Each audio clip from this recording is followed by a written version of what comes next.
So let me start. My name is Rabbi Devorah Lynn, and I am co-founder with Mirala Goldsmith of Jewish Earth Alliance, holding Congress accountable for climate change legislation, which we founded in 2019. We started off by walking the halls of Congress in Washington, delivering a lot of handwritten letters and ones that were emailed to us.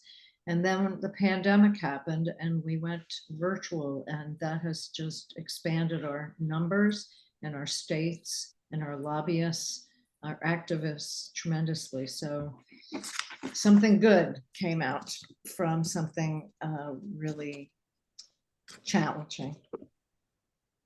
All right, so sign in, please. For those who just came in, if you would sign your name in the chat and let us know where you're coming from in your organization. And I asked for the beach or the mountaintop that you have been spending some summer days at, so we can see where everybody's been. Recommendations would be great. So we will begin our meeting. We actually have, last month we had a famous speaker, Bill McKibben, famous and powerful speaker. And tonight we have two speakers who have very powerful work, have been doing very powerful work. So I'm really pleased and honored to have both of them. We begin with Rabbi. We always have a opening from a spiritual leader, and we begin with Rabbi Haggai Resnikoff, who is the dean of Yeshivat Chovevei Torah in Riverdale, New York, the seminary for open and inclusive orthodoxy, which was founded by Rabbi Avi Weiss. As director of community learning, Rabbi Resnikoff spearheaded YCT's groundbreaking effort to raise the priority level of the climate crisis in the Orthodox and larger Jewish community, as well as working intensively on dementia, elder care, and mental illness in Jewish law. He is the author of the most comprehensive Jewish legal treatment of the climate crisis to date, and is researching a book on the same subject as a recipient of the Memorial Foundation Advanced Torah Fellowship. Welcome, Rabbi Haggai, and we look forward to hearing your words of wisdom and Torah. Thank you, Dr. Lynn. So, excuse me, Rabbi Lynn. I appreciate the invitation, and I just want to express my gratitude and admiration to everybody who's here. And in particular to Dr. Mirala Goldsmith, who she knows not how much, but as actually, by way of her protege, my student, Rabbi Hodi Nemes, and other people have actually had strong influence over my own understanding of the climate crisis and the way to combat it. Years ago, when I started working on climate Torah, I approached a student of mine. He was actually a graduated student, so a rabbi, a recent rabbi who I believed had sort of environmental interest. And I said to him, "You won't believe what I'm doing. You'll be so interested. I'm talking about how the Torah speaks to the question of the climate crisis." And he kind of cocked his head and looked at me and he said, "Why would I need the Torah to tell me to deal with the climate crisis? The world is on fire, and like I need the Torah to come and tell me to put water on it."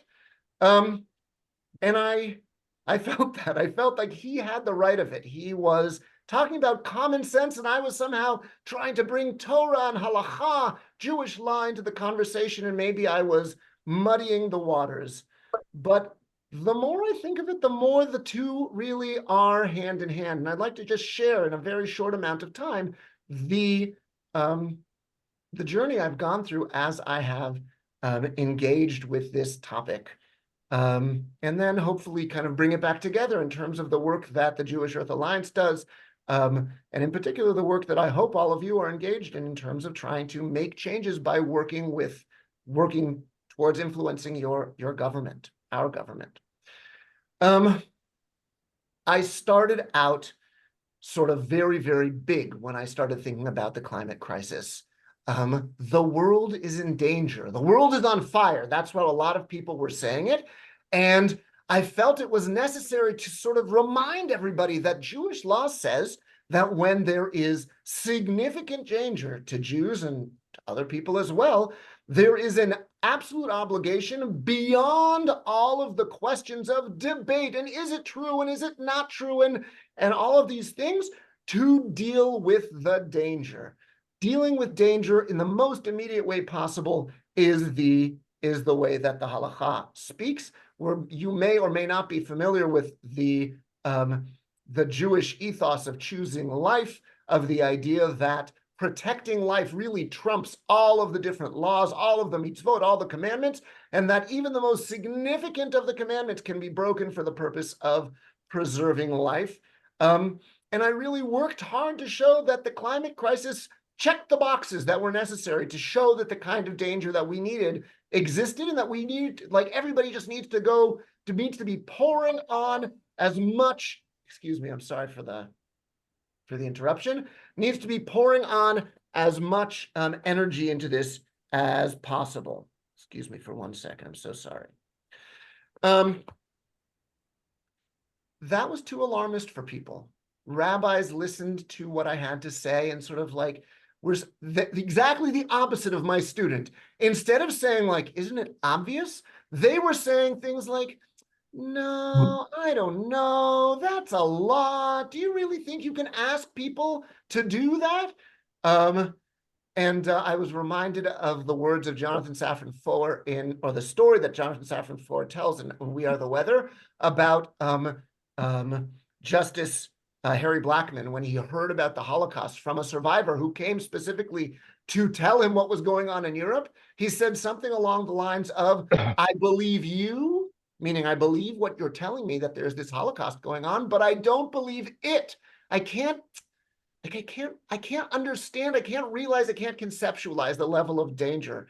And Dr. Goldsmith, I don't know if you recall, but in our second climate crisis, there was a rabbi who sort of stood up and was saying like, what? Like, you think that we're not going to take flights? Like, how can you tell us not to take flights, to go on vacation, and many of the environmentalists in the crowd were like, what planet do you live on?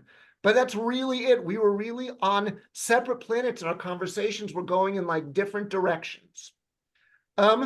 So I tried to move to a space that spoke more fittingly, or something that people could hear.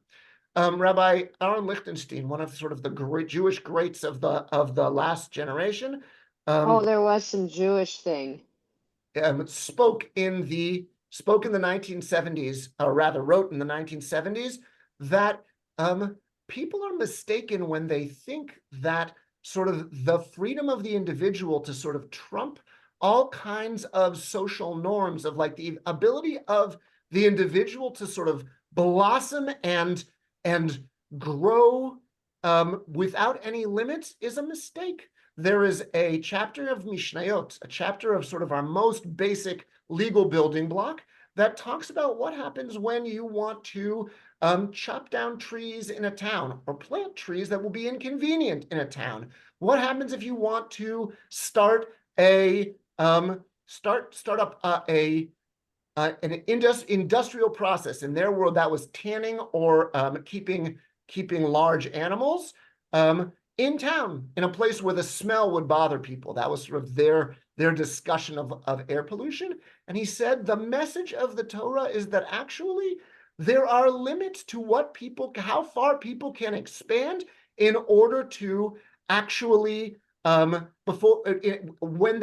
damage to other people is at stake. And the Torah usually comes down on the side of the general public. But as I have been engaging with that, I feel more and more that the damage needs to be shown, that somehow I have to prove beyond a shadow of a doubt in the sort of like growing climate denial that this really is a thing. And I feel like I'm sort of shouting into the void, maybe with the rest of you, and not being heard. And so I've moved to one final model, or rather, I moved to my present model, which is a model of social contract, and speaks to the following laws. Whether or not there is a danger, whether or not there is damage to be done, all members of a city must must contribute to building a wall around that city. And incredibly, in our most authoritative texts, the message is, and even if the majority refuses, the minority can force the majority. In this case, the Jewish law is on the side of the minority. This gets, there's like an interesting conversation that appears in one of the later post-game legal decisors and sort of in the 20th century. There's a group of people, this is like a very micro conversation, but bear with me for a moment. There's a group of people who all have parts. They've joined together to buy a car. And one of them finds that he's not driving the car. And so he doesn't want to pay anymore for the car's upkeep. The rabbi who's asked this question, like, what, can he just stop paying for the car's upkeep? Says, look, if he wants to give up his share in the car, then there's no reason why he should have to pay for the upkeep. But if he wants a share in the car, he needs to continue to pay for the upkeep. And the same is true of an important halachic decider, the Netivot HaMishpat, who says if a house is with two housemates, two partners live in a house, if the house is falling down, either one can force the other to pay for the repair of the house. Even if the one partner doesn't mind living in the decrepit house, they can't, if living in it is not possible, then they can force each other to pay. The parallel to me is clear. Do you have investment in this planet that we all live on? The answer to me is so obvious that we all do. And if that is something that we want a part of, then the Jewish law requires every single one of us to pay attention to that. And that's just common sense. So we've come full circle to my student, from my alarmism to my sense of like the damage that's being done, to simple common sense. If you are invested, then you owe a part of your resources and your abilities to this. And you people out there who are the members of the Jewish Climate Alliance, you are that minority who are trying to bring people to an understanding that actually this is what it's about. If you want a planet, if you are invested in a planet, then you need to put your money where your mouth is.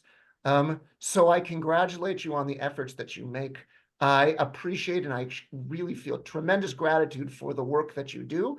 And I guess I'm here to say, I mean, something that you've known all along, but to say that your religion is not out of step with you. The Jewish law is entirely in step with your sense that everybody needs to take care of the universal problem. And that's, I guess, the message that I need to leave you with. Thank you. Thank you. Thank you, Dean Haggai, Rabbi Haggai Reznikov. Thank you so much. I believe you. that phrase, I believe you, but I don't believe it.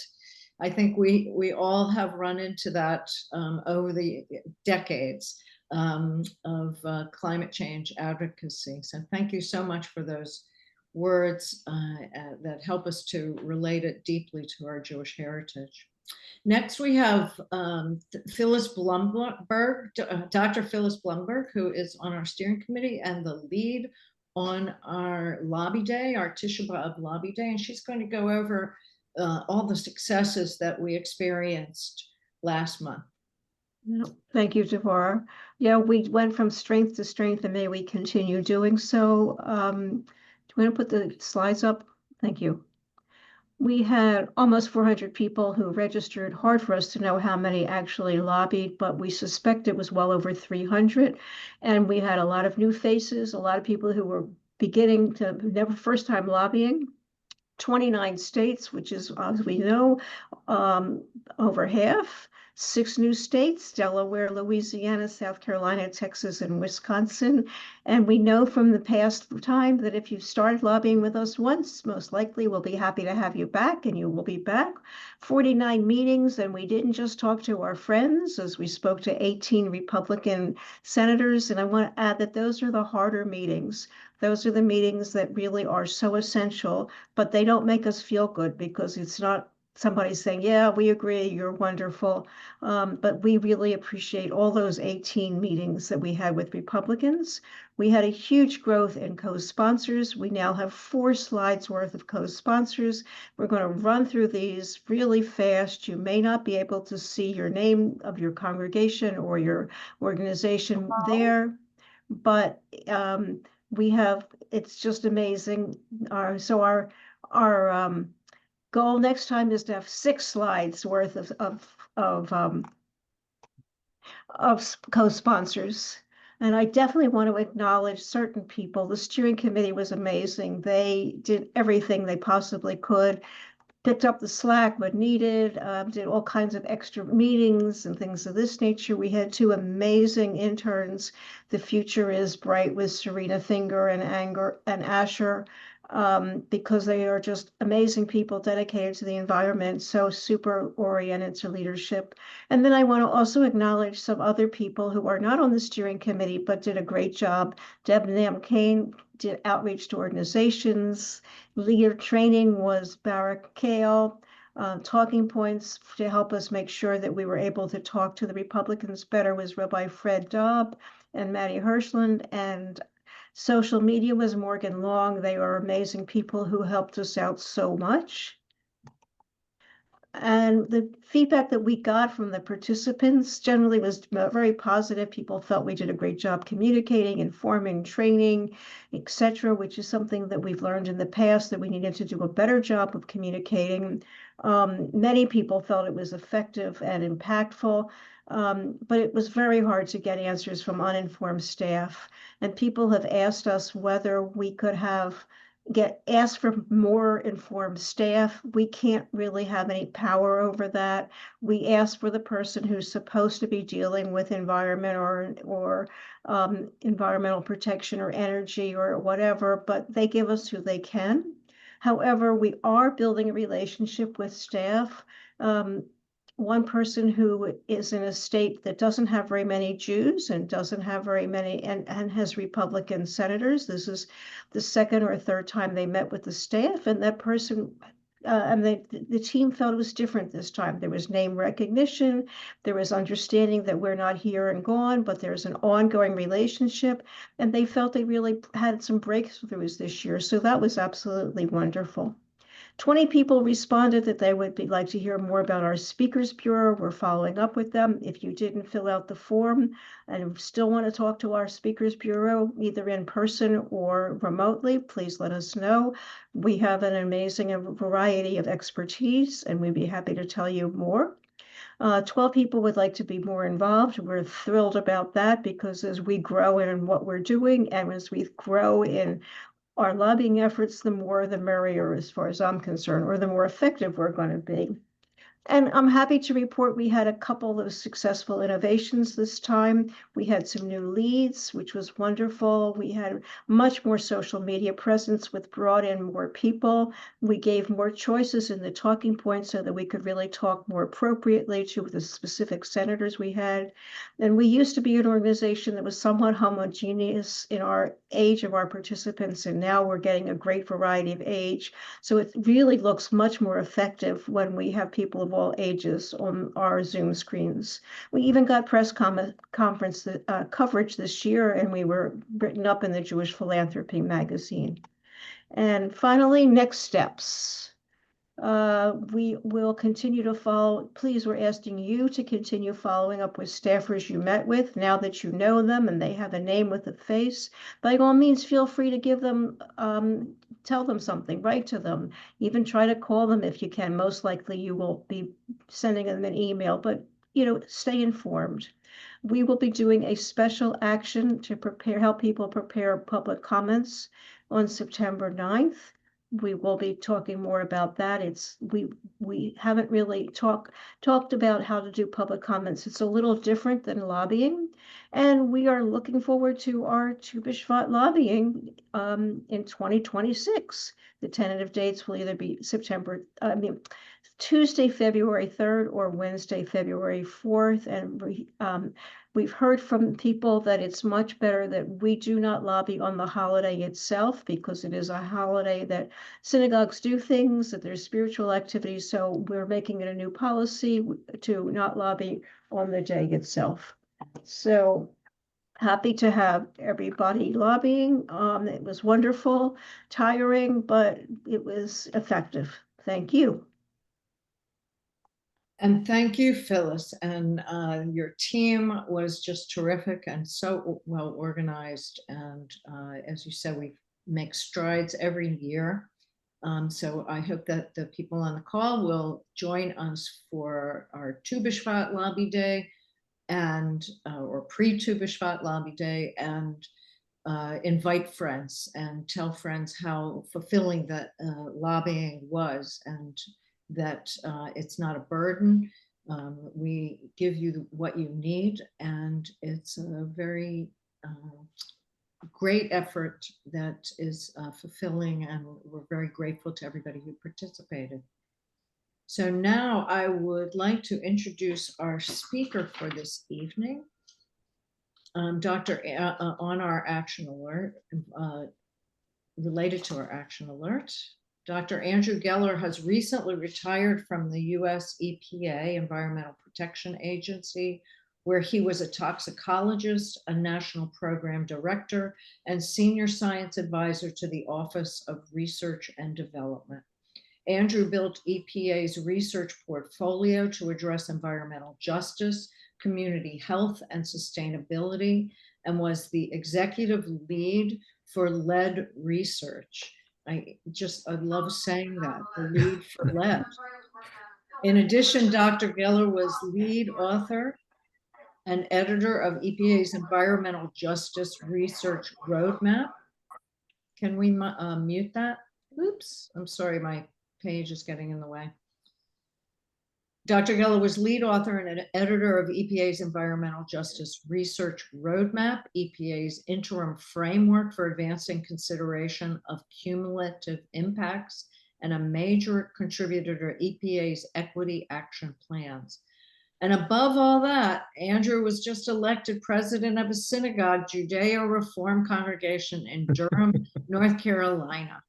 Welcome, welcome, Andrew, to Dr. Geller. Thank you very much for devoting time to our meeting tonight. Well, thank you so much, Dr. Lynn. Can you hear me okay? Yes. Well, I thank you. It's an extraordinary honor to be addressing the Jewish Earth Alliance as you set about advocating for EPA's Office of Research and Development.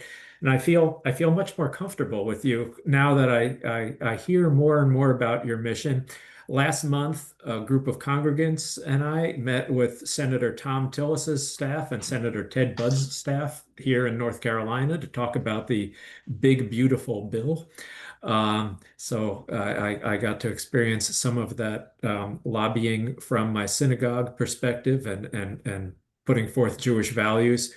It was also wonderful to hear Rabbi Reznikov's comments, because for us, as we think of equity, we think about research as a service to the public that should serve all.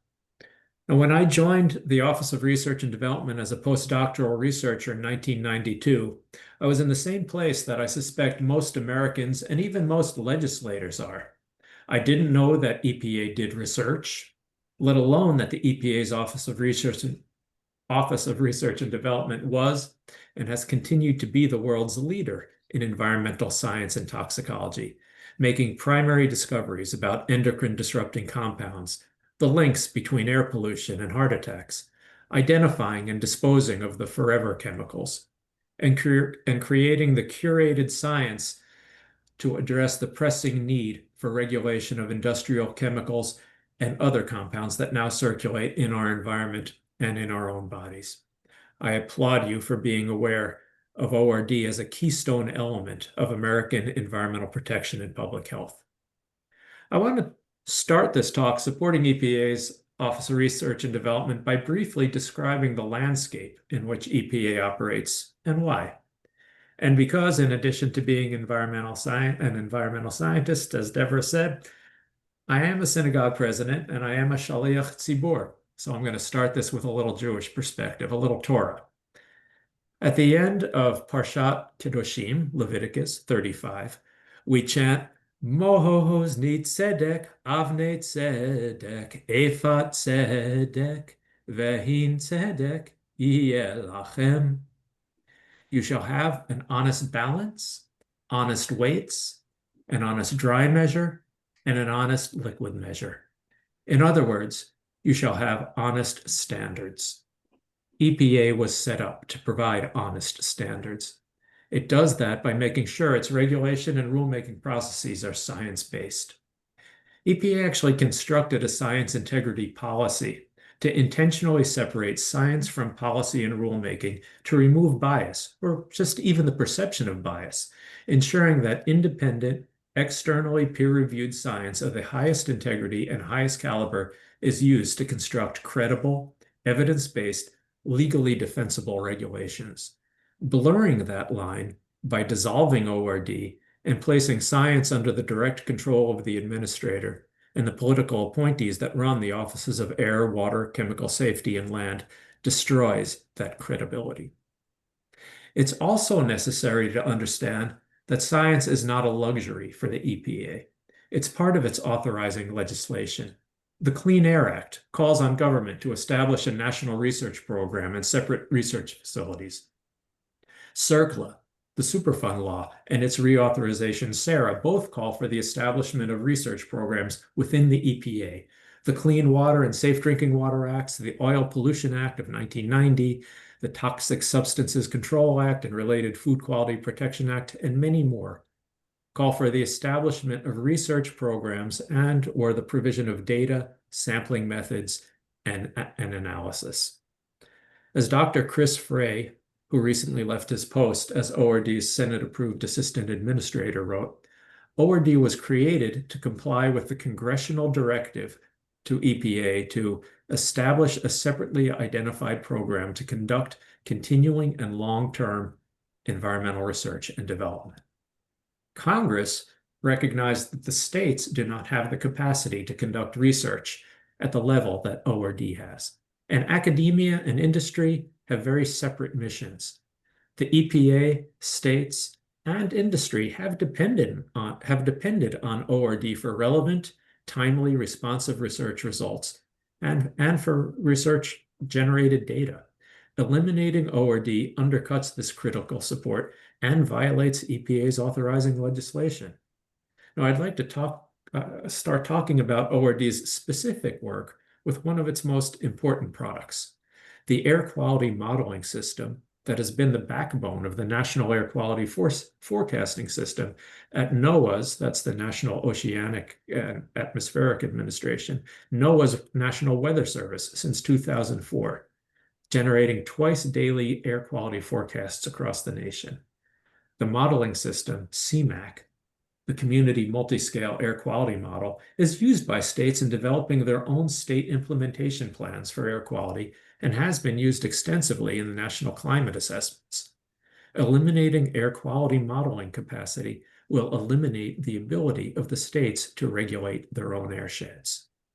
CMAQ also produces data that are the basis of the Air Quality Index that is included in every moderately sized metropolitan area weather forecast. AQI is critical because it informs health advisories on things such as risk to people with cardiovascular and respiratory disease on bad air days. Now, ORD's extensive research on fine particulate matter directly established the link between air pollution and heart and lung diseases, contributing significantly to regulations that have prevented millions of premature deaths annually. ORD spearheaded the American Heart Association's original scientific statement on air pollution and cardiovascular disease, putting air quality on the physician's radar as a risk factor. More recently, ORD has produced a smoke-ready toolbox for wildfires that includes everything from guidance to public health officials on preparation and response to wildfires, to apps for use by individuals to check local wildfire smoke conditions, plus actions that individuals, schools, and commercial buildings can take to reduce exposure. Now, EPA Administrator Zeldin is closing the state-of-the-art air pollution lab on the UNC Chapel Hill campus that has provided the experimental data underpinning all of these findings. This is but one example. ORD's work is used by EPA, other federal agencies, the states, physicians, and other public health officials working in an interconnected network. The loss of ORD will diminish federal and state capacity to set and implement robust standards for air quality, water quality, and chemical safety, and reduce our nation's capacity to respond to environmental health emergencies, especially at state and local government levels and by individuals. Now, as a reminder of where this has played out in the past, ORD scientists have provided indispensable real-time support during major national crises, including the 2001 anthrax attacks. ORD's Homeland Security Research Program provides the nation's expertise on cleanup and response to biological, radiation, and chemical contamination from both intentional and hazardous releases. Recently, this includes expertise on cleaning up fentanyl contaminated surfaces. The 9/11 World Trade Center collapse. ORD provided expertise and staffing for air quality monitoring, cleanup, and decontamination. The Flint water crisis. ORD helped to diagnose and re-optimize Flint's drinking water system and certified point-of-use water filtration systems. The Deepwater Horizon oil spill. ORD has central responsibilities for developing and maintaining the capacity to contain and clean up oil spills under the National Contingency Plan, the federal government's blueprint for responding to oil spills. Our continued dependence on fossil fuels and calls for increased drilling make maintaining this capacity even more critical. And finally, the 2023 East Palestine, Ohio train derailment. ORD provided technical assistance with respect to providing provisional toxicity standards for the spilled chemicals, and then sampling and monitoring to detect air, soil, and water contaminants, and even staffed the EPA Community Office. Now, these are all short duration conditions. We know that there remain pressing long-term environmental conditions that only ORD is equipped to address. The forever chemicals. ORD's leading work on per- and polyfluoroalkyl substances, or PFAS, is notable. ORD scientists were the first to detect Gen X in the Cape Fear River Basin in North Carolina, and subsequently linked this exposure to developmental harm, which directly informed critical public health interventions. ORD scientists and grantees continue to be in the vanguard of developing methods to filter out and safely destroy these compounds. ORD scientists have continued to lead the nation in chemical analysis to identify the wide variety of PFAS and other emergency contaminants present in environmental samples. ORD has held monthly webinars with 48 states on identifying, filtering out, and disposing of PFAS. These will disappear as ORD disappears.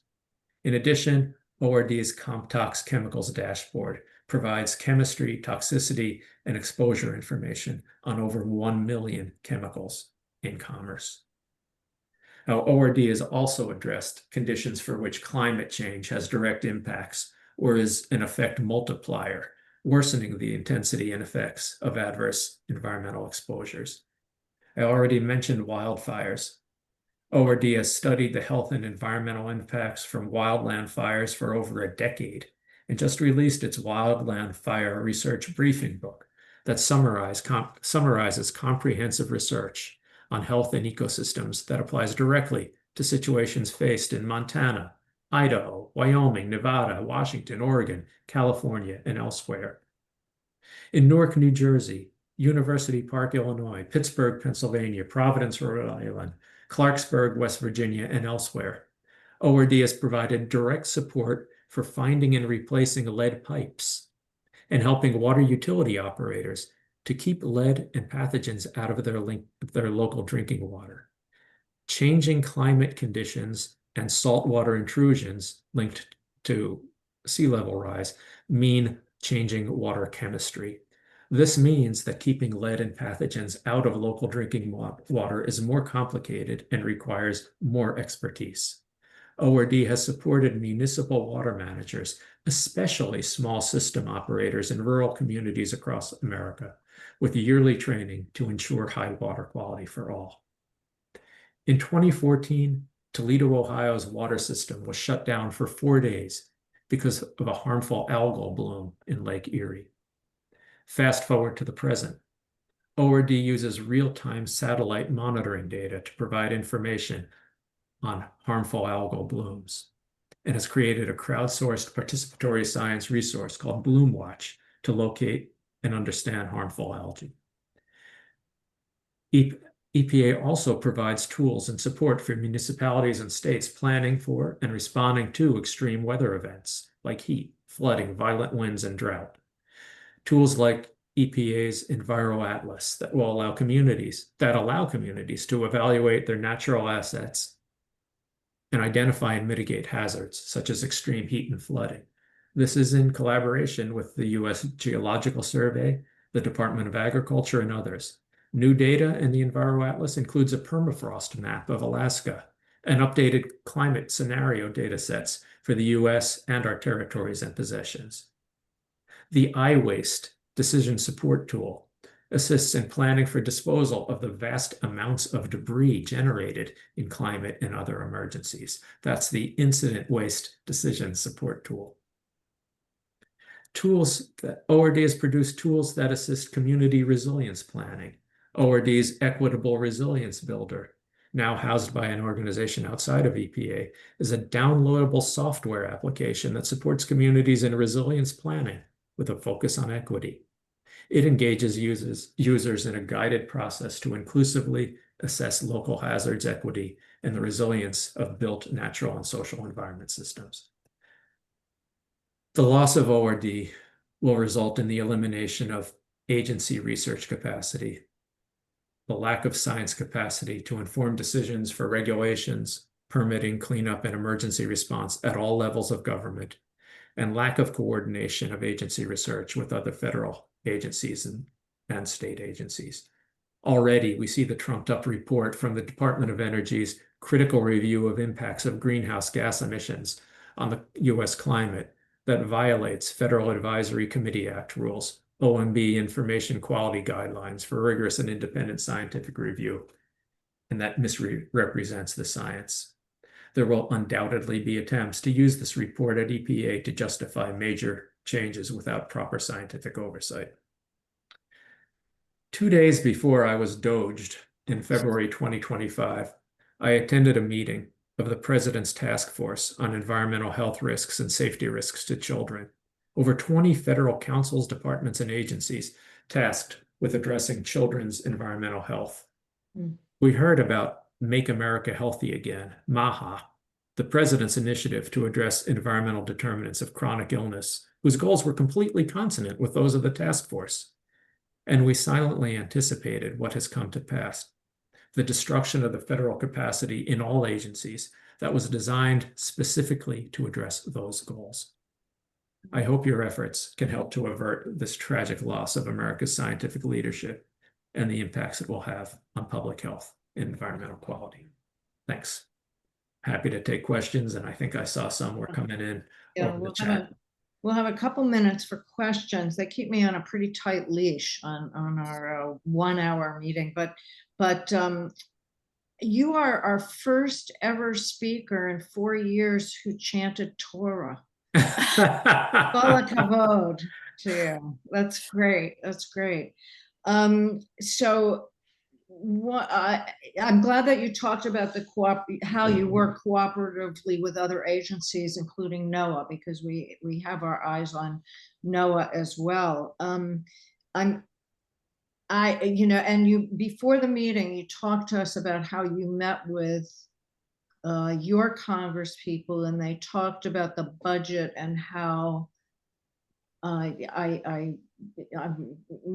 missing that now from my brain, but how they talked about the budget, and there was a little bit of good news that you could relay to us on that while we wait for other people to ask some questions.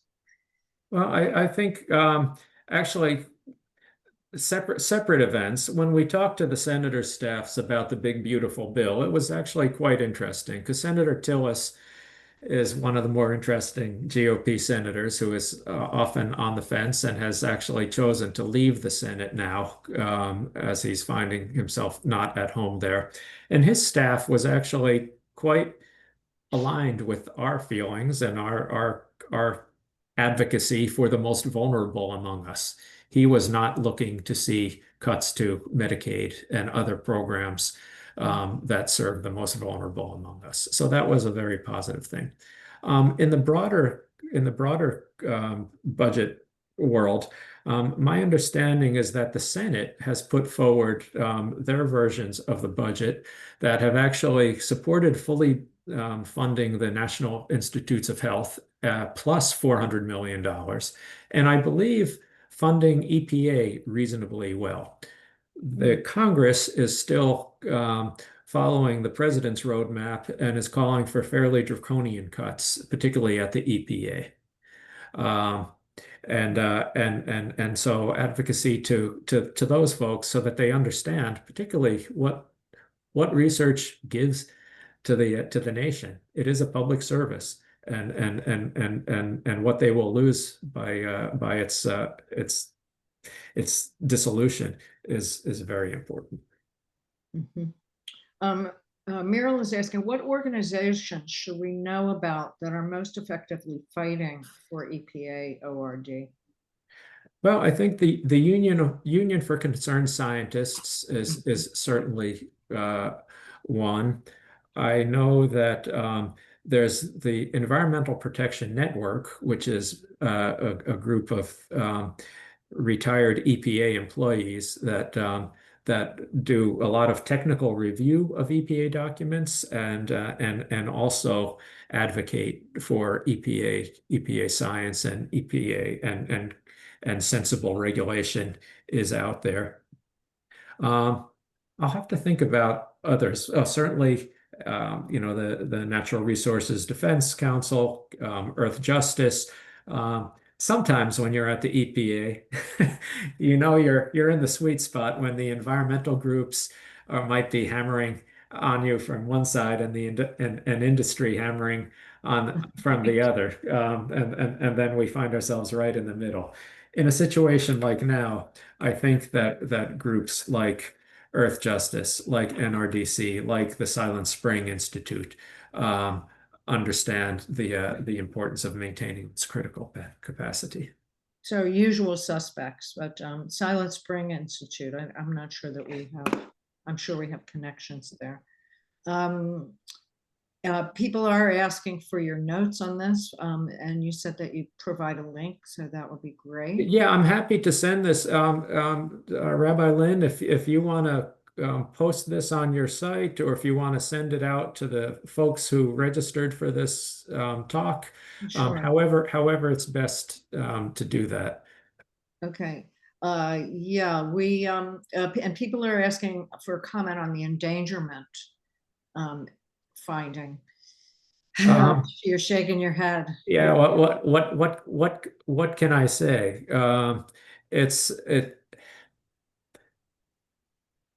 I think what we have to do is, at this point, we have to put our faith in the legal process and the judicial process.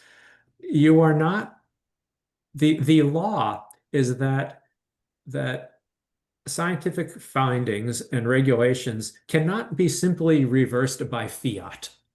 They have to be reversed by backing of new scientific data.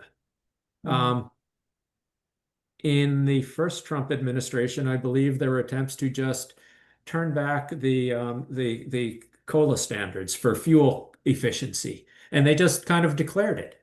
But there was no science, and it didn't go anywhere for the administration. You need science. You need further data to say, here are new findings, and this is this is why this should change. If we all have our questions about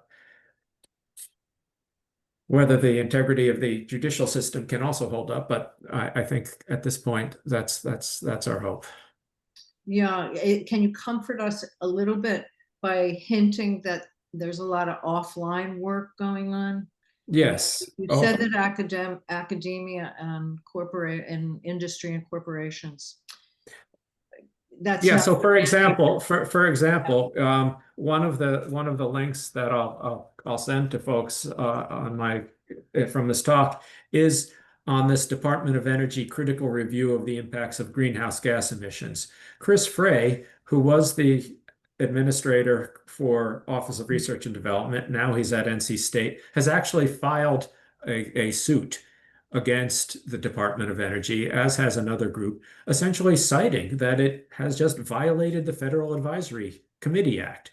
The secretary of an agency can't just identify his own special panel. There are processes that need to be gone through for federal advisory panels. There's a review that needs to be gone through. This is why called a bureaucracies are bureaucracy. set up this way. I was just going to Yes. say, that's why it's called a bureaucracy. Yes. And it is built-in inertia on all sides.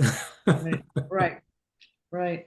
Well, thank you so much, Dr. Geller. And it was an encyclopedia of information for us. A fire hose. We A sometimes fire call it. hose, exactly. Yeah, and now we're gonna go on and turn to our action. If you'd like to stay and act, you are certainly welcome to do that. And I have a note here that says we'll be consulting with you. So thank you so much. And we are glad that you are still continuing your advocacy and your work in your congregation. Thank you so much. You're welcome. Thank you. All right, Melanie, Aaron. Well, I want to say thank you as well to both our speakers, Rabbi Haggai, who reminded us that this is all our responsibility, and Dr. Geller, who spoke eloquently on the role of science and prepared us for the training we'll be doing September 9th on endangerment. I'm going to take just 1 minute to talk with you about Sunday, which is coming up on September 21st, because we know that the more people hear other people talking about climate, the more important it seems to them and the more likely they are to take action. So Sunday is on a Sunday, it's not Shabbat, it's not Rosh Hashanah, and it's a great day for all of us to participate. And the reason I'm talking about it now is that it's really important to get started if you're going to do something with your organization or your congregation or your neighborhood. You know, speak to your rabbi. Maybe you can do something on the Shabbat before Sunday. Maybe you can do something with your solar panels on Sunday itself. We're going to be talking about how we can bolster the IRA spending. It's not too late for people to begin projects and to get some of that money. There are ways for you to celebrate Sunday through a very special Rosh Hashanah Seder celebration. And of course, there are going to be local activities wherever you live. So I will be putting this information in the chat. And I hope that you will begin thinking about Sunday, even though it's in September. There's time now. I also want to encourage those who hadn't had a chance to ask their questions to put them in the chat. Perhaps Dr. Geller or one of our other experts will be able to respond to your questions in the chat. And now I think I'm going to hand it over to Judy, who is with us. I just need to remove your spotlight so I can find Judy, and then we'll be all set. I found her on the middle page, on the last of the photos. There she is. Okay. All right. We've got Judy up here, and then I'll be able to share her action material. Here we go. Oh, no. Okay, let me close that. Okay, well, thank you, Melanie. So we're going to take action now for those of you who are here for the first time and haven't done this. Thank you very much, Andrew Geller. Hopefully our action will contribute to some success. So let's see. There we go. So we're here tonight to advocate for protecting climate research. And the bad news, as we've already heard, is that earlier this year, the Trump administration began dismantling EPA's Office of Research and Development, as well as NOAA's research division. The good news, we got to hold on to every hopeful bit of news, is that some members of Congress are defending funding for EPA and NOAA research, and a bipartisan Senate appropriations bill orders EPA to halt all changes to ORD. And a House bipartisan spending bill restores a majority of funding for NOAA's operations, research, and facilities account, which includes OAR. So we are going to write to our senators, next slide, and take action now. You can either go to the website or you can make a phone call. The website is the name of your senator, their last name, .senate.gov. So I'm from California, Padilla or Schiff.senate.gov. And once you get there, there'll be a comment section. And, or if you prefer to call and leave a message. And we ask that you start now with one of your senators, if you have time to do both of them, and then after the call, also write to your representative, because everyone needs to hear from us. And here's a sample recommended message. You can definitely change it and personalize it, but the first point is protect funding and staffing in the fiscal year 2026 budget for NOAA research and EPA's Office of Research and Development. And I love the Jewish perspective that was included in this month's action alert. It's something that my father used to say often, that as a Jew, we've learned that thoughtful questions are more important than having all the right answers. And supporting research is support for asking the right questions. How is our climate changing? How do pollutants impact our health? And we can't begin to answer these questions without the NOAA research arm and the ORD. So now it's your turn. Go ahead and either make a phone call or go to the website of your senator. And once you've written, write it in the chat so we can thank you and get a sense of where people are at.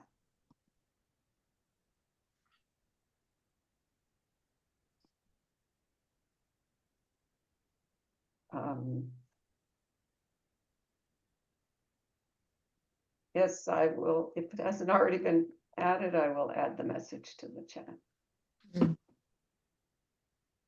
Let's see.